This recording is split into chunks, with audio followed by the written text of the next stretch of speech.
All right, everyone, welcome to this talk, Drupal site content with Airtable.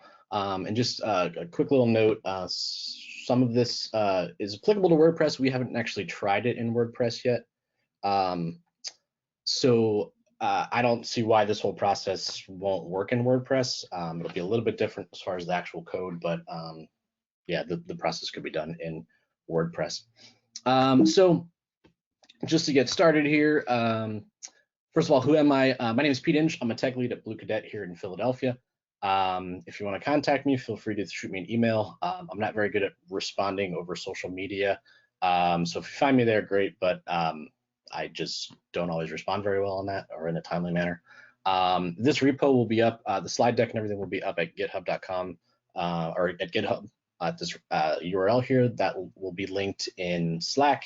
As well as the project description on the website, the CMS Philly website.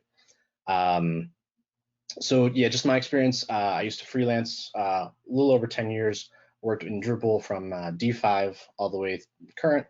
Currently, I'm working at Bluecadet here in Philly for about 4.5 years.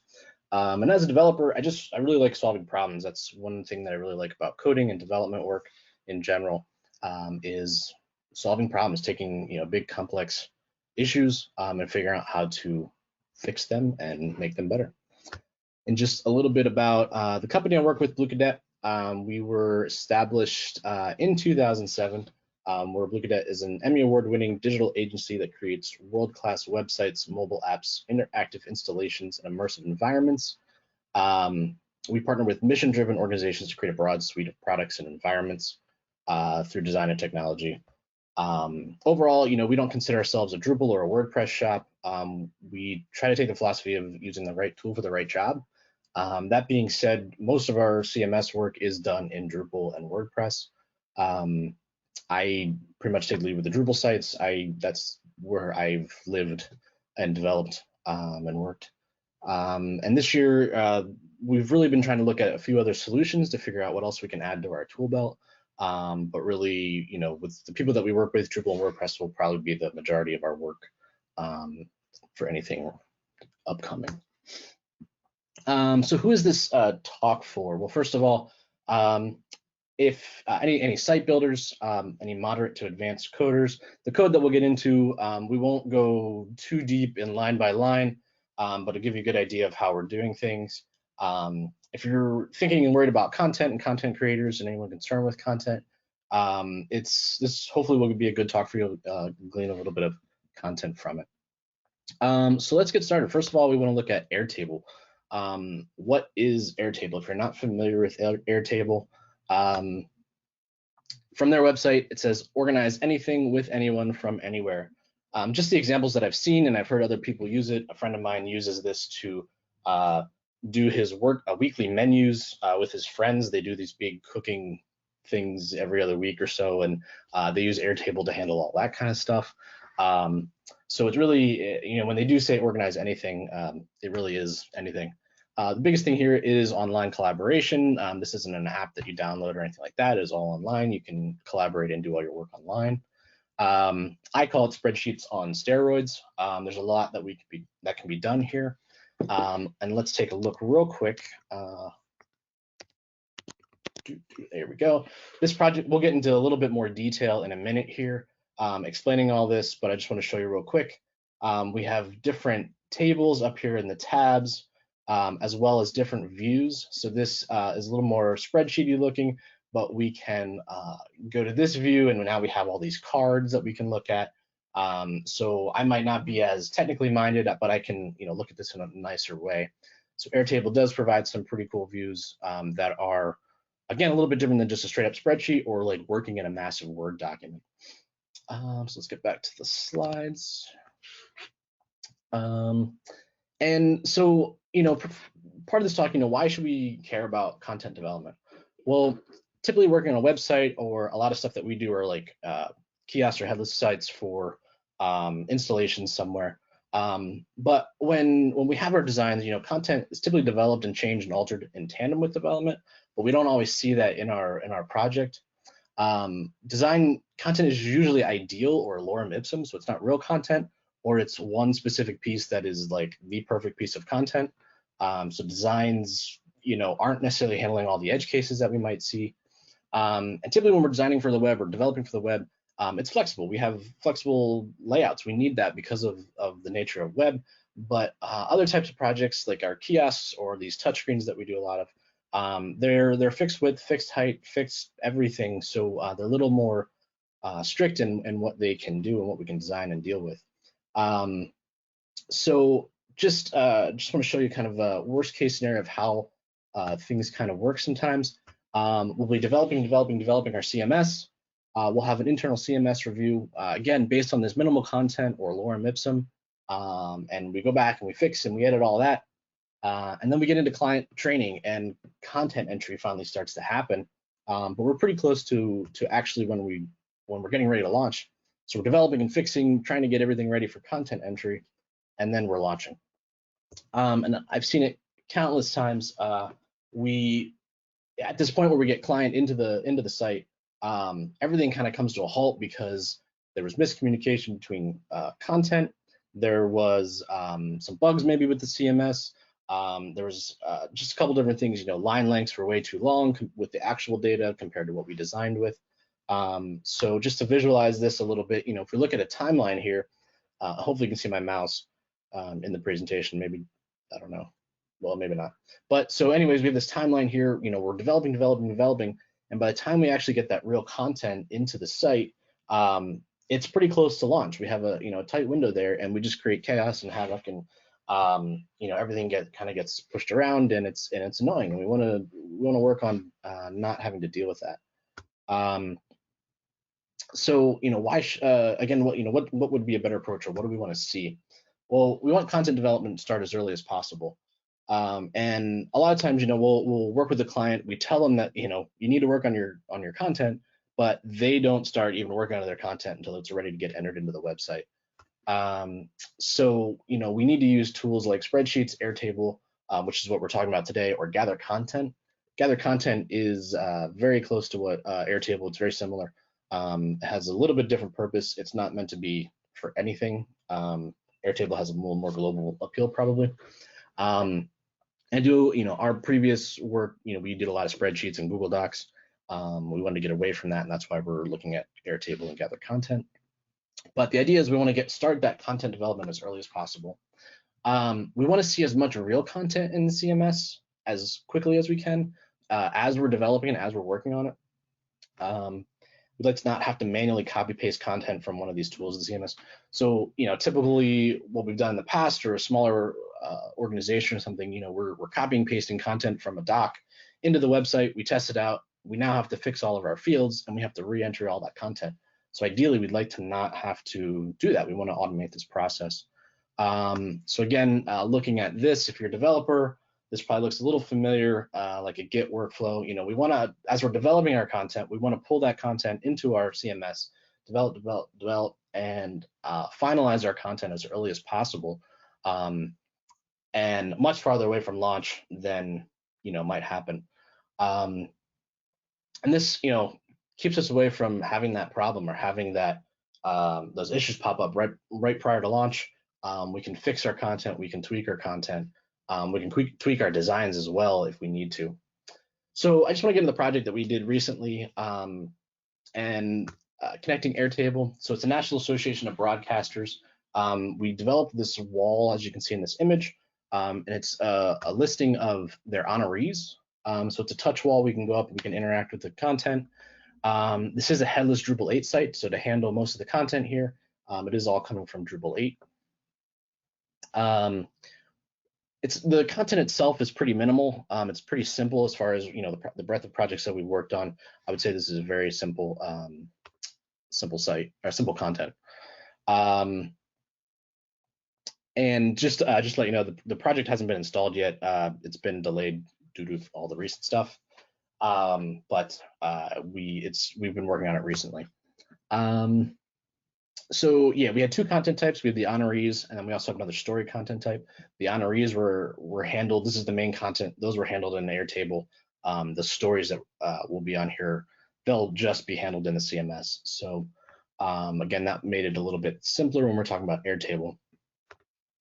And then flat data. Overall, it's pretty flat. As you can see on the right here with the image, this is kind of the narrative content that we have. This will be done in paragraphs, and they're very simple paragraphs. It's a WYSIWYG, it's an audio, it's an image, a couple things like that. But we do want to use paragraphs module in Drupal to be able to rearrange that content for each individual honoree. So that was the most complicated part of the content, to be honest with you. Internally, we had a healthy development timeline for the CMS, so this is why we use this project to kind of work on this process and figure out this process, see if it would work for us. Content was a decent timeline for overall for them. For the content team, our front end team, the wall team, it was a tighter schedule for them to get all this done in the timeline they had. Was pretty tight, but CMS wise, we had plenty of time to get done. As I mentioned, it was a fairly simple CMS. So again, this is just a development snapshot of the actual wall. The pink lines here are showing where the actual screens break up, but this is the content and a screenshot, of the actual app in progress. And give you another shot here. This is opened up when we open up one of the honorees, we get this detailed narrative flow. I was using test content, Faulty Basil, if you're familiar with that show, Faulty Towers. He's not an actual honoree. That was just an example. So let's take a little bit closer look at Airtable now. I will switch back to the project. And I'm going to go back to this other view, this master view. So our master table here just kind of highlights what we have going on. And this view, this batch view, helps us with content entry. So we had different people, different teams responsible for pieces of the data. So we could order this table and group this table for those people so they could get in there, they could see what they needed, when it was due, all that kind of stuff. So that was kind of nice. Then we have this content input matrix, and this is really our big matrix of content and just a lot of fields, a lot of columns here. Again, most of it's text that we're dealing with, and then we have link outs to images and videos and sound. And the cool thing here, we did, this is all licensed media that we're using. So this whole table deals with all of our asset licensing and the actual images themselves. So we can link to this table from the content input matrix to the actual image. But then I do have all this information in a separate table for each individual image, whether or not client's approved, if it's paid for, all that kind of stuff, all added in here. So, overall, it's a lot of, this is definitely more of a spreadsheet type thing. We could do a little bit more with it, but it's definitely a little closer to being a spreadsheet itself. But especially with these views, this helps with the client can get in here and see things easier, and as well as getting here and be like, oh yeah, this is correct, this is the correct image, that kind of stuff. So that's pretty good. So how did we incorporate this to our project? How do we start thinking? So I'm gonna get a little more of the details here. So as we were thinking about this, how we wanted to plan this, I was looking at contributed modules. There is one out there for Drupal 8. It's called Airtable. There's no official release to it. What I understood of the project, it pretty much syncs tables one-to-one, so one table to one content type. There's very little flexibility at the time that I looked at this. That could have changed since I've looked at it a few months ago. I'm not sure. But I was able to glean a lot of information from how they're doing the process and what they're doing. So that was nice. But we do have some APIs to the rescue. Airtable itself exposes an API, so I can get all my data, however, through that API. And the other thing that we use a lot of in Drupal is the Drupal batch API. If you're not familiar with the Drupal batch API as a developer, you should get used to that. You should look at that. I use that for everything, updating content, emergency updates, that kind of stuff. Doing any kind of syncing or integrations. I'm using the Drupal batch API a lot. So that's a great system. We'll get into a little bit more of that. And then as we were thinking about what we wanted to do and how we wanted to do it, we just came up with a few constraints. So we want content to originate in Airtable and update and overwrite the content in CMS. Not completely nuke and rebuild. So what I mean by this is I don't want to delete all of my nodes and then create new nodes every time I'm updating content from Airtable. So we want an edit, not a completely nuke and rebuild. So that was one big piece of it. We want a push button sync solution.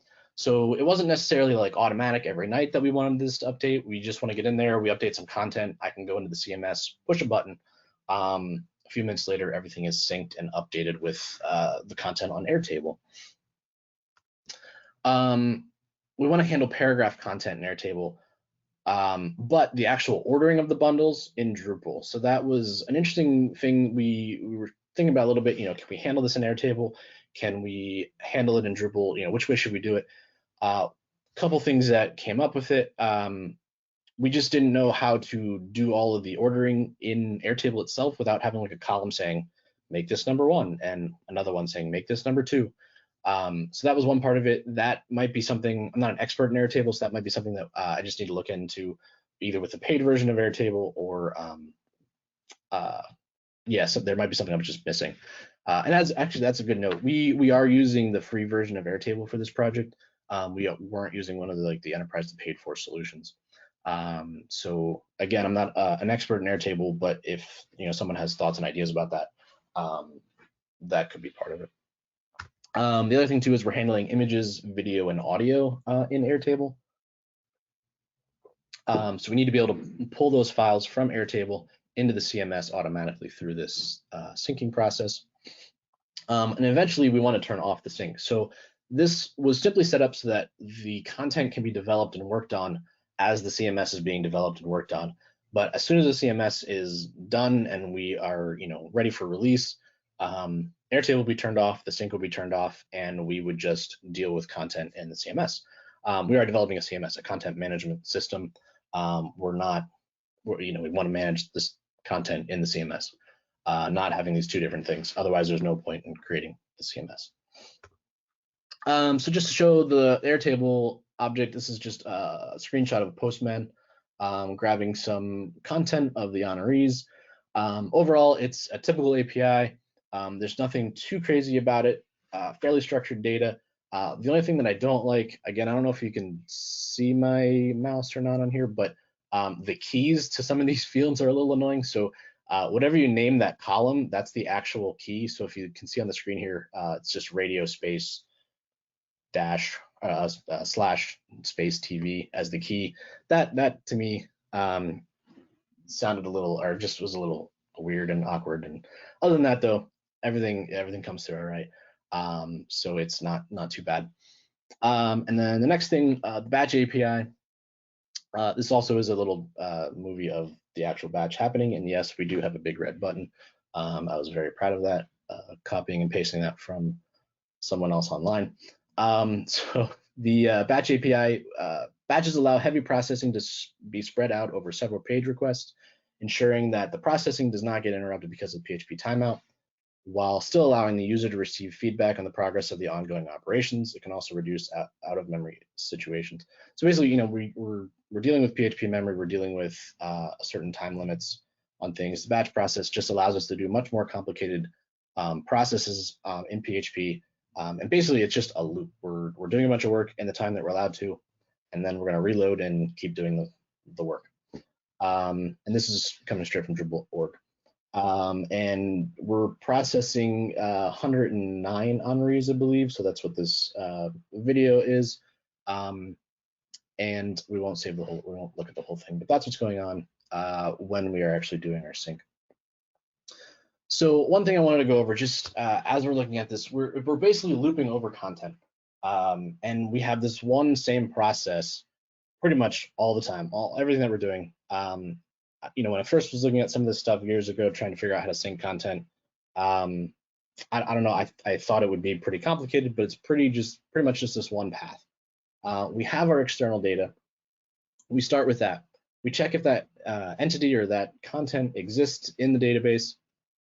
So if we're looking, updating a node, we check to see if there is a node that already exists with that ID. If not, we're going to create a node. If it does exist, we're going to load the node, and we're going to create a revision.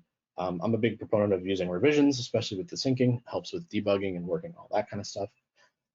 But once we have that entity or that node, we can now override the fields. So we're either just setting the content on those fields, and then we save that node or that entity. So this is the same thing that we're doing with nodes, with paragraph bundles, with the media objects themselves. It's pretty much the exact same process, and we're just doing it over and over and over again. So the actual process is pretty straightforward. And another thing to note here too, we are not really doing a two-way sync here. It's only pulling data down from Airtable. If we were doing a two-way sync, we would have to have another little check in here to delete content that was in the CMS that is not in Airtable. That was not part of this process, not part of our project for this one. But that's another little step outside of this specific loop, but I just want to note that. So we need to set up our loop, and let's get into code and take a little look at what we're doing. So basically, as you saw in that video, we're just submitting a form to start the sync process.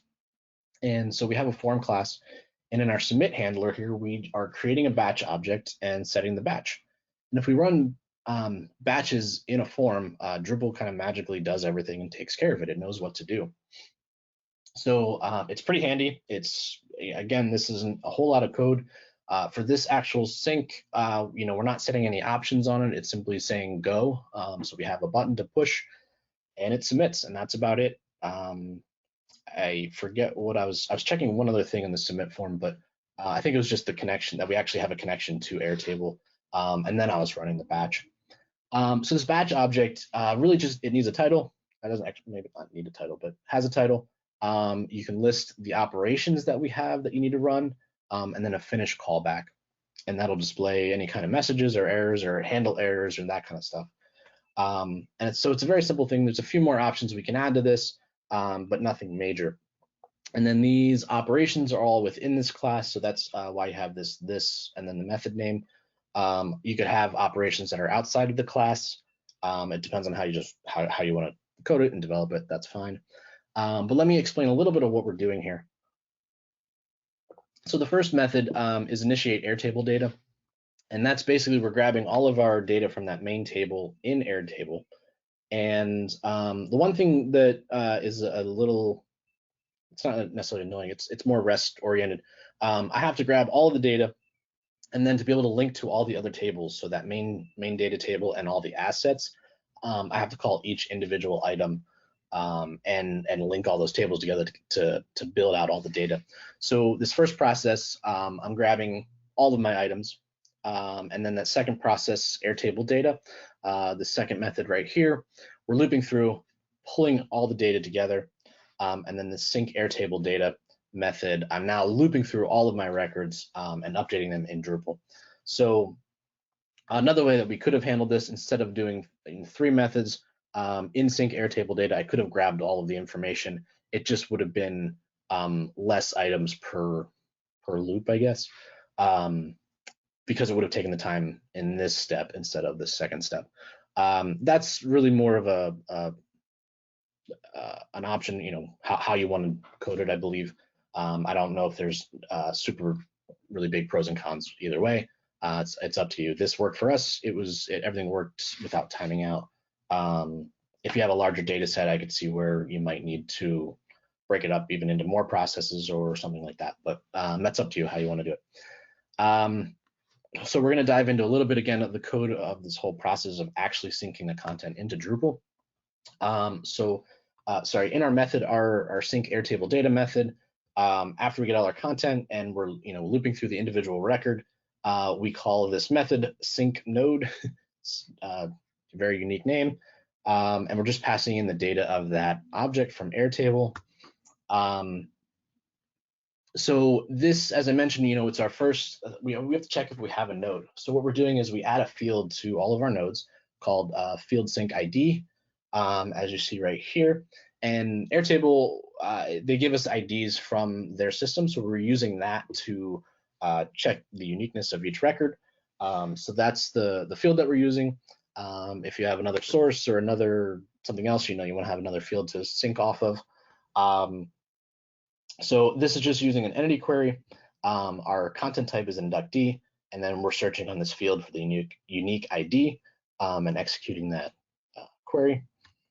And then our second step here, if we don't have any results, so if that result set is empty, we are now creating a new node of a new inductee node. But if we don't have it, this is where, if we do have it, we are loading the node that from a result set.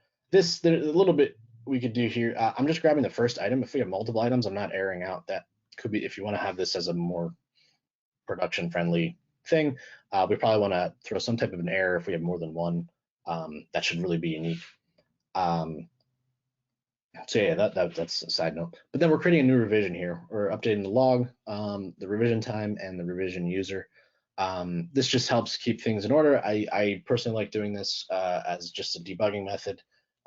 There's also other modules out there that help in deleting excessive amounts of revisions, and I would recommend that as well. You could, especially with a lot of records, you could really bloat the database with a lot of revisions doing this. So some of those modules out there are pretty helpful, and I would recommend looking into those if you have a large data set. So after that, most of these fields are pretty straightforward. They're simple text or date fields. We can save them straight to the node and not worry about it. We are doing a little bit of processing. Some of our line breaks we're changing into break tags, as you can see here. Some of our dates, I typically like to take a date, create a date object out of it, and deal with the time zones very directly. I've just always had errors with time zones. So instead of trying to do it simply at first and then realizing there's a bug later, I try to just do that to begin with. So there's a little bit with that.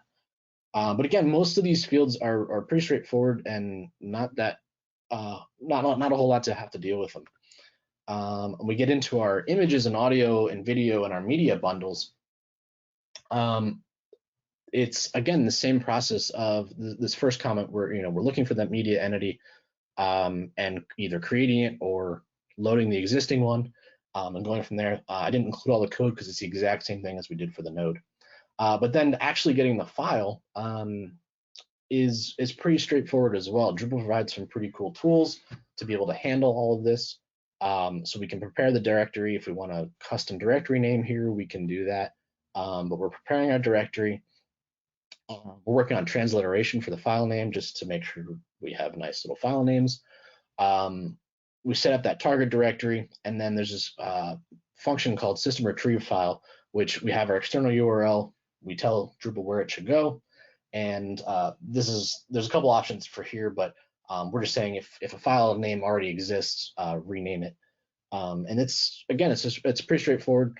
I thought initially a while ago before I had done any of this, I thought this process would be a pain and complex, but again, just a few lines of code. We're copying down these image, audio, and video files.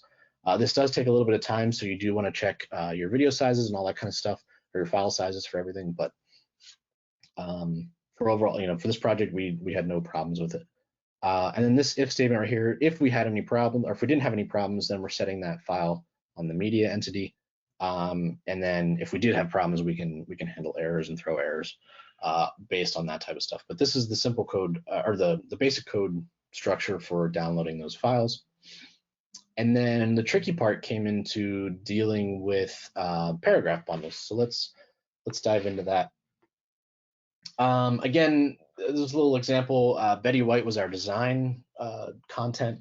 It was fun to deal with all that content. And we can see these paragraph bundles. We have images, we have quotes, we have WYSIWYG, we have audio files, and as I mentioned, we also have video files. So yeah, different paragraph elements. One honoree might have an image, no quote, and a WYSIWYG, and that's it. Another honoree, they could reorder them, could all be different. But in Airtable, we just basically created, descriptive text number 1, descriptive text number 2. And then if they needed to add more, they'd have to go to the CMS to add it.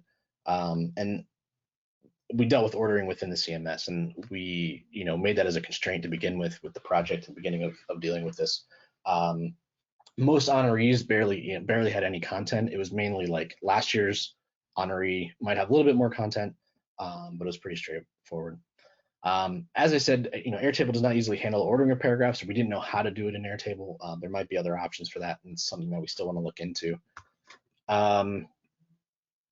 And then, one thing that I wanted to do really for future-proofing this process was add the ability to add paragraphs that won't get affected by the sync. So as I mentioned, if we wanted a third image for that honoree, we can go into the CMS, add that third image, put it where we want it to, and it doesn't get blown away by the next sync process.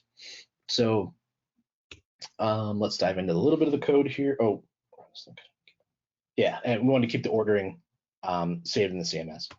So as I got into this, I was thinking about it the first time. I just couldn't get my head around how to do all of that. Keep the ordering, keep everything updated. It just, like, for some reason it was a mental block, or it just took me a little while to figure out. I think I was actually watching TV when I kind of came up with this method. It really isn't all that crazy, but I had to get my mind off of it to be able to really solve it. So what's happening after we're saving all of our node data, our simple data that we have, our images, everything, we are going through these bundles.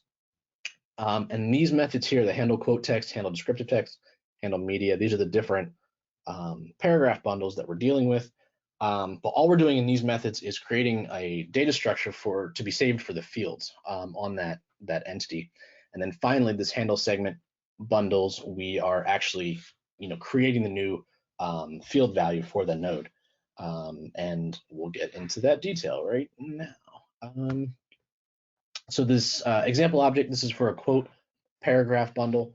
The type is quote, paragraph bundle type is quote. We're setting a sync ID, so each paragraph has a sync ID on it. I think I created that uniquely with the ID of the record and concatenate that with, like, quote number 1 and quote number 2, I think was how I did it. But each paragraph bundle has a unique ID on it. And then for this, we have text and attribution. So we're just saving those, what would be those values for those fields. This is not the actual entity. This is just this data structure for the fields themselves. And then we jump into the handle segment bundles. Oh, sorry, another side note too. For the project, we were calling paragraph bundles segments. So that was the word we were using just as the design style, as the project term for that. So segment is the same thing as a paragraph bundle. In some of the code, it's a little confusing because I say segment or I say bundle, but they're pretty much the exact same thing.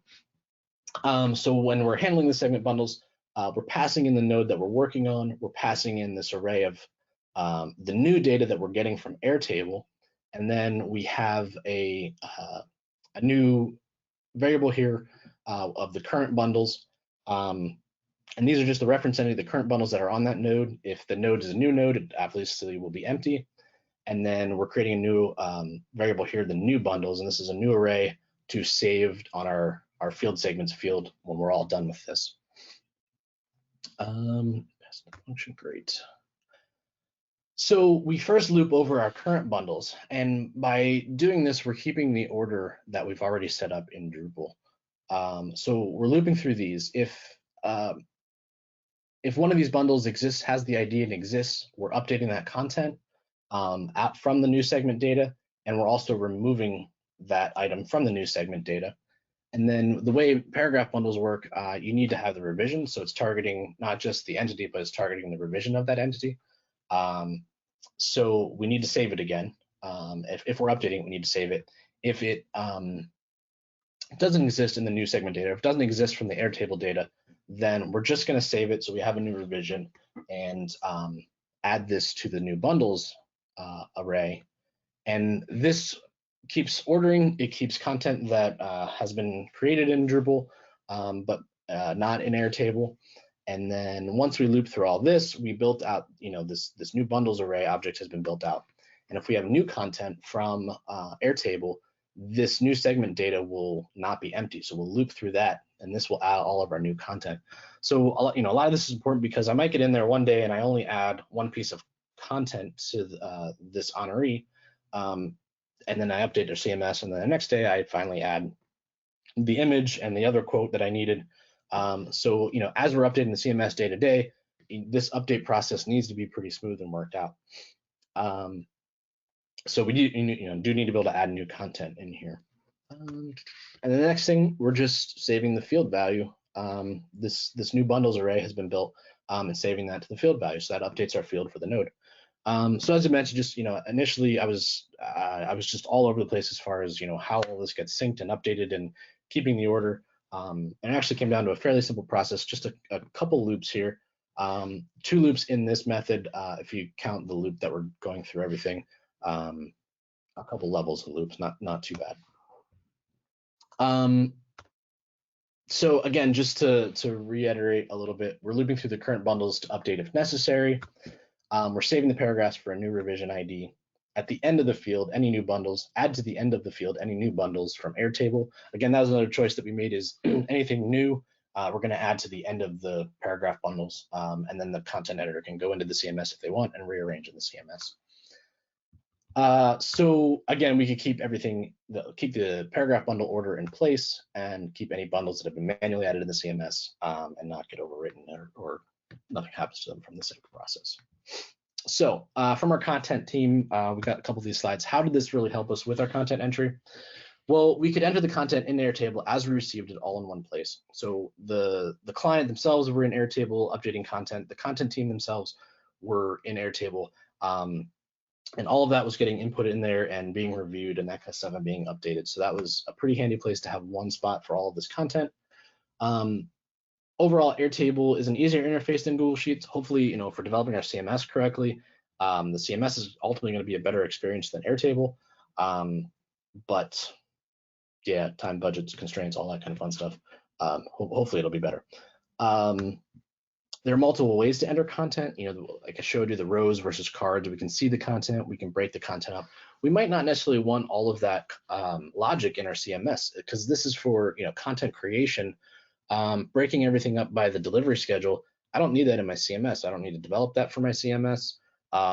It's nice to have in Airtable, but the CMS side of it, I don't need that content. I don't need to give ownership to content. Who's developing that content. That can all be done in Airtable and not have to be built out in the CMS. We can break up content into separate sheets. So again, kind of like we have content types and everything, things can be broken up differently into Airtable spreadsheets, and we can deal with all that kind of stuff. Linked files can automatically come. Yeah, so another thing too is, you can link a cell to another table, and it could pull in another, column 3 from that table. So just visually, you can see some content, so there's a little less copying and pasting and duplication of content and data. How did this help with development? Well, the wall dev team or the front end dev team, they're not really front end developers, but that dev team was able to easily see some real content very early on and flag issues. So one of those major issues is a lot of the inductees had really long titles, which need to be addressed. So Betty White was who we used for the designs. Her name is not very large, but some of these other honorees, I think the Mormon Tabernacle Choir was one of them, which is really long, and the designs just didn't lend themselves to these long titles. So that was something that we solved like really early on. We had all the names of them, and we might not have noticed that, or it wasn't evident of how bad the problem would have been until the content got into the CMS, and then that content got onto the wall, and while they were developing, and nothing was even polished by the time they solved this.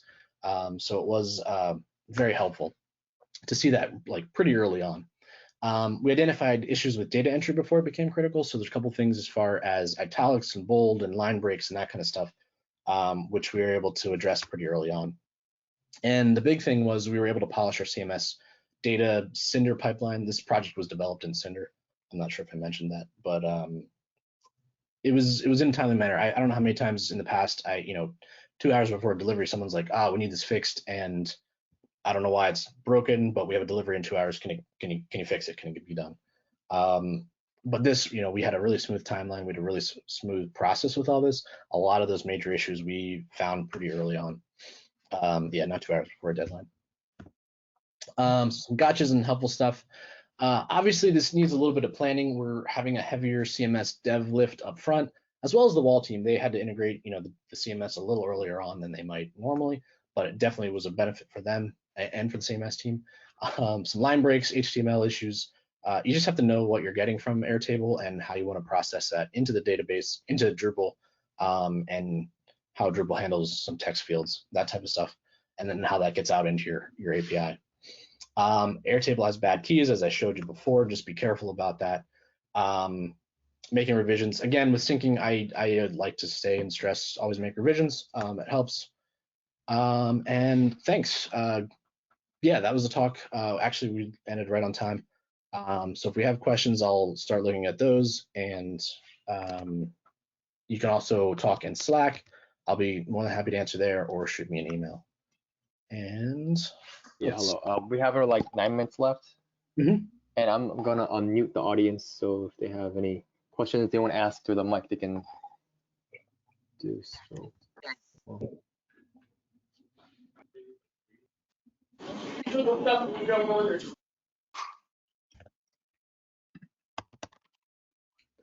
Sorry, was that a question or just someone muting the mic?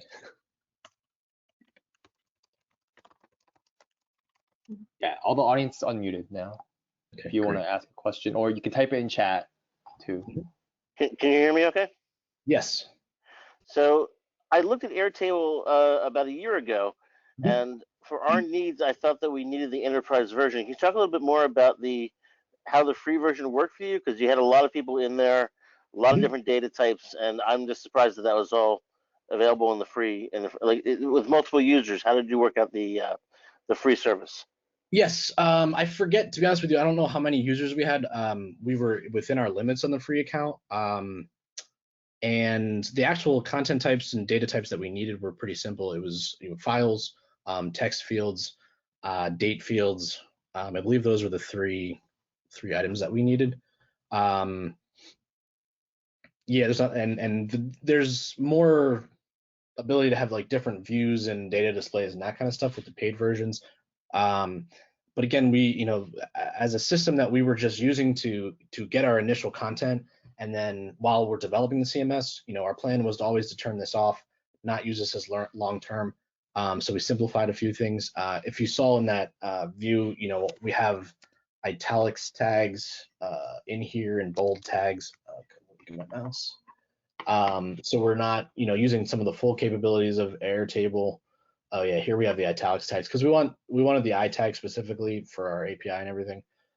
These are plain text fields.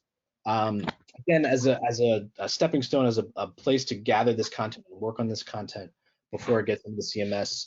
This is how it solved our needs.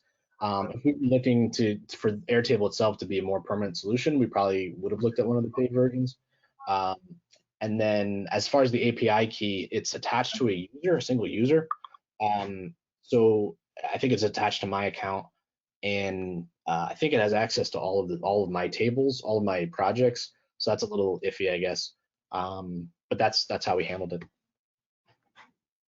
Great, thank you very much. You're welcome. Yeah, again, feel free to Slack me any more questions or any more detail on any of these questions.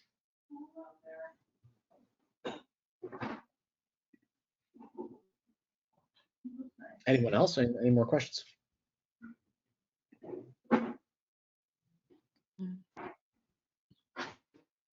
Reese's had a pizza and a pear. Everyone has all pizza or all the pear.